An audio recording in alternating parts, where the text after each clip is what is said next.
আমি এই মুহূর্তে রয়েছি সাভার উপজেলা স্বাস্থ্য কমপ্লেক্সে। আপনারা জানেন যে সম্প্রতি ডেঙ্গুর উপদ্রব কিন্তু সাভারে বেড়েই চলেছে। গত এক মাসে আমরা দেখেছি ১ জুলাই থেকে ২৮ জুলাই পর্যন্ত ১৩৯ জনকে সাভার উপজেলা স্বাস্থ্য কমপ্লেক্সে ডেঙ্গুর পরীক্ষা করা হয়েছে। তার মধ্যে ১৪ জন কিন্তু পজিটিভ শনাক্ত হয়েছে। তার মধ্যে ১২ জন ইতিমধ্যে উপজেলা স্বাস্থ্য কমপ্লেক্সে চিকিৎসা নিয়ে সুস্থ হয়ে বাড়ি ফিরেছেন এবং একজনকে কিন্তু উন্নত চিকিৎসার জন্য ঢাকা মেডিকেলে রেফার করা হয়েছে। এছাড়া আরও একজন কিন্তু এই মুহূর্তে সাভার উপজেলা স্বাস্থ্য কমপ্লেক্সে চিকিৎসাধীন রয়েছেন এবং ডেঙ্গুর যে উপদ্রব দিন দিন বেড়েই চলেছে, এইসব এর কারণ হিসাবে কিন্তু উপজেলার স্বাস্থ্য কর্মকর্তা সাইমুদ্দা বলছেন যে বাড়ির যে ছাদের উপরে টবের যেসব পানি এবং আশেপাশের আঙ্গিনাগুলোতে পানি জমে থাকা, সাদা পানি যেখানে জমে থাকছে, এইসব জায়গাগুলো পরিষ্কার করা খুবই জরুরি। এখন বৃষ্টির মৌসুম হওয়ার কারণে কিন্তু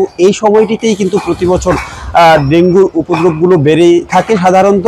এবারও কিন্তু তার ব্যতিক্রম ঘটেনি। আর হচ্ছে সাভারে স্বাস্থ্য কমপ্লেক্সে যিনি কর্মকর্তা নিশ্চিত করেছেন ডেঙ্গুর চিকিৎসা দেওয়ার জন্য পর্যাপ্ত পরিমাণে স্যালাইন এবং ডেঙ্গু পরীক্ষার জন্য যেসব কিট রয়েছে সেগুলো মজুত রয়েছে এবং জনবল, মেডিসিন বিশেষজ্ঞ এবং ডেঙ্গু চিকিৎসার জন্য এক্সপার্ট যারা রয়েছেন তারাও কিন্তু এই স্বাস্থ্য কমপ্লেক্সে রয়েছেন। সুতরাং ডেঙ্গু চিকিৎসার কোনো রকমের কোনো ঘাটতি এই উপজেলা স্বাস্থ্য কমপ্লেক্সে পরিলক্ষিত হয়নি।